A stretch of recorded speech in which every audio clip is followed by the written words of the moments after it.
Jiwa manusia bukan pada kolbu, tapi dia berasal dari energi yang ada pada ruh. Ruh itu dari lafaz ra, waw, ha. Ruh, satu akar kata dengan rauh. La taqnatu min rauhillah. Jangan engkau putus asa dari rauh. Rauh itu kelapangan daripada rahmat Allah. Maka ruh itu artinya hembusan kasih sayang. Jadi apa yang Allah lafazkan ketika menghembuskan itu? Makna hembusannya kasih sayangnya. Lafaznya bisa berupa ruh, bisa berupa sin. Makanya ada yasin. Sin itu bunyi nafasnya.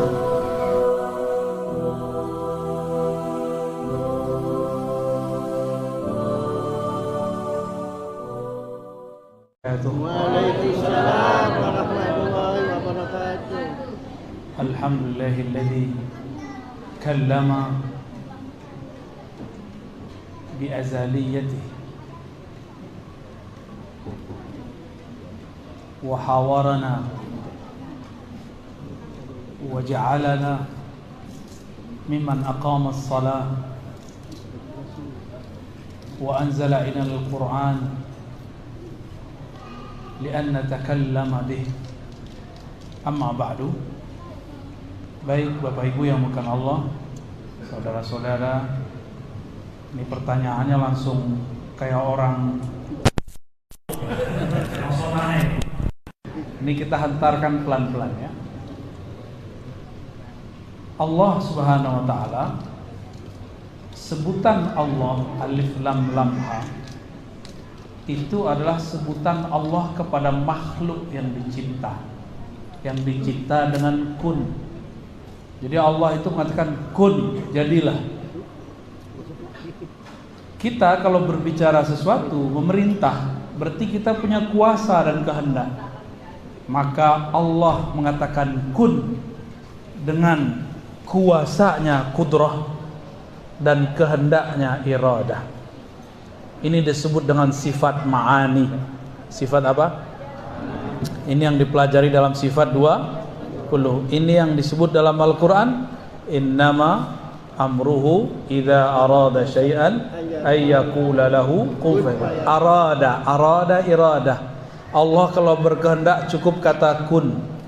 Karena dia punya kudrah kekuasaan, maka kunnya berlaku. Kalau penguasa cukup pakai laksanakan semua. Jadi kun itu laksanakan, kira-kira begitu. Ya.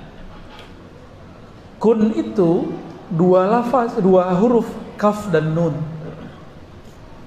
Kaf dan nun. Bagi ulama ahli huruf seperti Imam Ibn Arabi Al-Buni, imam yang lain termasuk Imam Ghazali dan masyayikh yang saya talaqi kepada mereka, kun itu maknanya dua. Kaf pertama artinya kamal, kesempurnaan. Nun itu ada dua makna, nur dan yang kedua nar. Ini sudah pernah saya sampaikan di tempat lain. Kesempurnaan nurnya Allah, nur Muhammad sallallahu alaihi wasallam. Yang kedua, kesempurnaan narnya Allah. Nar itu disebut izzahnya Allah Subhanahu wa ta'ala. Boleh juga disebut bayang-bayang dari nur Muhammad. Inilah yang sampai kepada wali-wali palsu.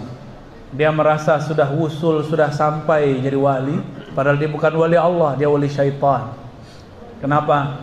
Yang dia alami bukan dari dasar nurnya Allah Subhanahu wa ta'ala.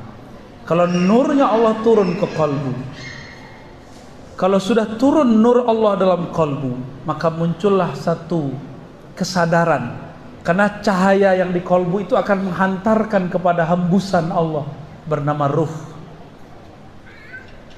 Jadi di kalbu pakai kun, tapi masuk lagi, dia tambah terang, maka dia tambah melihat asal usulnya dari mana. Bahwa jiwa manusia bukan pada kolbu, tapi dia berasal dari energi yang ada pada ruh. Ruh itu dari lafaz ra, waw, ha. Ruh, satu akar kata dengan rauh. La taqnatu min rauhillah. Jangan engkau putus asa dari rauh. Rauh itu kelapangan daripada rahmat Allah. Maka ruh itu artinya hembusan kasih sayang. Jadi apa yang Allah lafazkan ketika menghembuskan itu? Makna hembusannya kasih sayangnya. Lafaznya bisa berupa ruh, bisa berupa sin. Makanya ada Yasin. Sin itu bunyi nafasnya. Oleh Ibnu Katsir ini disebut sebagai nama Rasul. Ya insan, insan kan nama Rasul di Quran. Ya, Yasin, kata Ibnu Katsir, Yasin bermakna ya insan. Insan di situ Nabi Muhammad sallallahu alaihi wasallam. Saya sampaikan itu kepada orang nggak paham-paham dia. Nggak ada tuh nama Muhammad di sini. Lah insan itu nama Nabi Muhammad sallallahu alaihi wasallam. Nggak paham, dia sudah bergelimang cahaya tapi dia tidak tahu itu cahaya. Seperti orang dia bersama wali, tapi dia tanya, mana walinya? Mana walinya?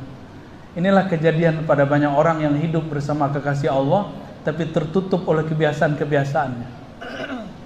Ya, jadi apa yang Allah kalamkan? Itu bisa ruh itu sendiri, kata rahmah. Karena Allah mengatakan, Inna rahmati sabaqat ghadabi. Rahmatku melewati, mengalahkan murkaku. Maka takdir itu ada dua, Pak. Ada takdir kun di Lauh Mahfuz, ada takdir rahmah. Itu ayatnya. In rahmatnya Allah ghalabat ghadabi. Hadis qudsi juga ada begitu. Mengalahkan murkaku. Seharusnya jika ada yang membunuh 99 orang, yang ke-100-nya ulama yang dia bunuh, itu mati su'ul khotimah. Tapi karena dia sedang mencari rahmat Allah, maka Allah selamatkan dia. Belum sempat tobat, dia wafat. Belum sempat tobat yang sempurna, baru an-nadam. Apa arti nadam? Nyesal. Baru menyesal. Apa kata tuan guru terakhir? Berapa orang yang kau bunuh? 100. Terakhirnya ulama. 100 terakhirnya ulama. Tapi ternyata pintu Allah masih terbuka. Maka ajaran Islam tidak menuntut kita suci. Ajaran Islam menuntut kita mengakui kalau diri kita kotor. Mau dibuang kemana, Pak, kekotoran yang ada dalam diri? Ya, jangan terlalu berlebihan beragama. Halakal mutanatti'un. Celaka orang-orang yang terlalu berlebihan dalam beragama. Ya, kita nggak diminta suci lahir batin, nggak mungkin. Nggak mungkin. Nabi Adam aja masih silap, masih salah, tapi tidak dosa. Keliru belum tentu dosa.